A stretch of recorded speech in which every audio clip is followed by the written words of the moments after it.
Harvest tayo ng ating cucumber. Talaga mga loves, talaga nga lang naman, no? Ito yung pinakauna nating harvest sa ating cucumber. At nakikita nyo naman, marami din siyang bunga. So, ang alam ko talaga itong cucumber, kapag mag-start ka ng mag-harvest, non-stop na yung harvest mo hanggang mamatay na yung cucumber mo. So, kaya yun mga loves. At ang dami, kinukuha ko na yung iba. Kasi ang cucumber pala, kapag yung bunga is hindi mo nakuha at naging nahinog na siya dyan, may tendency talaga, I don't know ha, tendency ba ito or mangyayari ba talaga or haka-haka lang charot, mamatay daw yung puno, madaling mamatay at hindi ka na makaharvest ng marami. So kaya sabi ko sarili ko, ay bago ka dyan mag-yellow at mamatay, kunin na kita, no? Kasi every year talaga mga loves, mamatyan talaga, mag-yellow talaga yung ibang bunga kasi hindi ko nakikita. At yun, alam nyo naman yan, green. No, ang hirap niyang talagang hanapin yung mga bunga niya. At lalo pa dito sa akin, no, nandyan sa mga ilalim. But anyway, ang saya lang kasi meron tayong harvest na cucumber. You have fresh cucumber tomorrow. Okay? Yun. Ang lakas ng ulan, patay.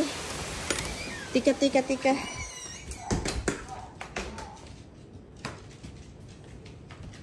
Hala, ang lakas ng ulan.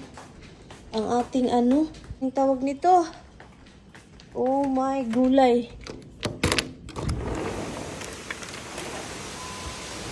Ang ating rag, basa. Aroy. Aroy, basa. Instead of mauga, nabasa. Color key. Hala.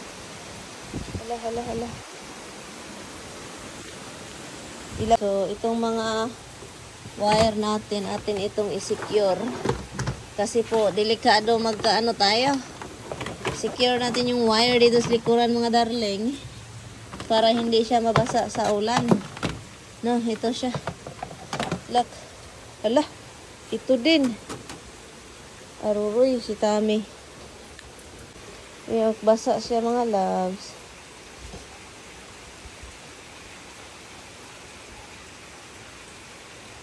Ang bilis ng ating cucumber, ang bilis ng cucumber maluto, maglaki mga loves, ay.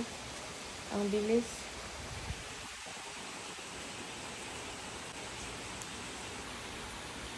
Tignan mo yung ano, tignan mo yung sun, oh. Ang araw is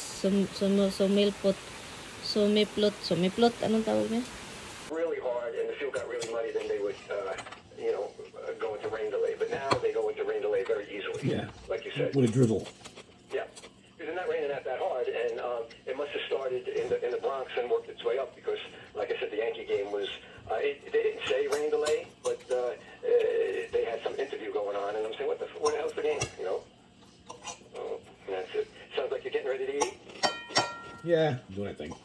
All right, well, I will let you go then and enjoy your dinner and relax. And tomorrow, so far, you're off? So far. We'll see how it goes.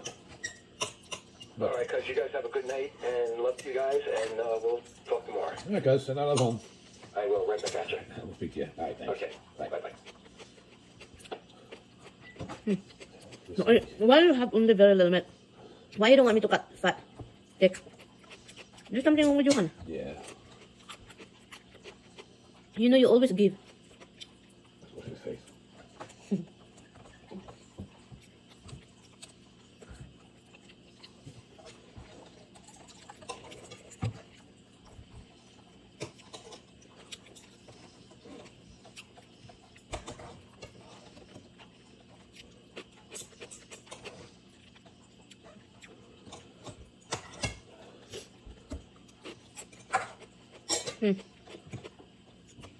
Salad, hon. Cucumber.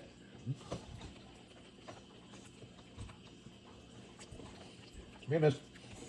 Mister. Oh, fucking listen. Okay.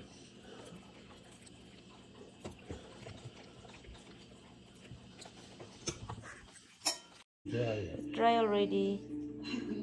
Come on. Slowly. Yes, it's slowly. You hurt your leg now. Oh, my back. Oh, sorry. Do you wanna sleep in bed? Huh? Or here? I'm pissed off at that thing that gets loaded. sorry, love. I feel like canceling just because. Don't worry about it. It's okay. Tomorrow, I'm cleaning time tomorrow, okay? Upstairs, I'm gonna clean. And down here. So, yung comment na po ito is, if you love your husband, ano daw, help him to quit. So, ngayon, ang love pala is, depende lang pala kung matulungan kong mag-quit si Mr. sa paninigarilyo. Ito kasi lahat ng tao na nakapaligid kay Tami, paulit-ulit ko na po itong sinasabi. Kasi for sure, alam ko naman na ang dami pong nagre-react tungkol sa paninigarilyo ni Tami. Sa kanya yan, mga loves, no? Kahit sino pa, ina niya, kapatid niya, mga kaibigan niya. Pero yung mga kapatid niya kasi naninigarilyo din, no? Yung isa nag-quit na kinaya, di ba? Kinaya. Kasi hindi siya nagsigarilyo ng matagal. So ngayon, ang batayan po is hindi po makikita kung makatulong ako sa asawa ko na mag-stop siya sa paninigarilyo. Hindi po madaling sabihin po yan kasi po hindi po madaling mag-stop. Dahil po hindi si Tami nag-stop sa paninigarilyo, hindi ibig sabihin na hindi ko siya mahal kasi hindi ko siya napa-stop. Hindi ko siya napa-quit sa kanyang paninigarilyo. Choice yan niya yun. Choice niya yun. Siya yung bahala sa katawan niya. Pero hindi ibig sabihin na yung ako or mga tao or lalo na yung ina niya. No? So wala mang karapatan yung ibang kapatid niya magsabi mag-quit kasi nanigarilyo din sila. So yung ina niya, sinabihan po namin yan na ganyan na mag-stop. So yes, delikado po talaga sa kanya mga loves tungkol sa mga paninigarilyo. No? Wala na akong magawa kasi from the beginning, sinabihan namin yan. Sinabihan ko siya. Nag-stop yan siya actually for 1 month. 1 month lang nag-stop siya. And then pagkatapos niyan, yun lang. Bumalik. So ako naman na asawa ko, of course, palagi ko siyang sinasabihan. Palagi ko siyang sinasabihan na huwag kang manigarilyo. Sa ngayon kasi, hindi na ako nagsasabi stop.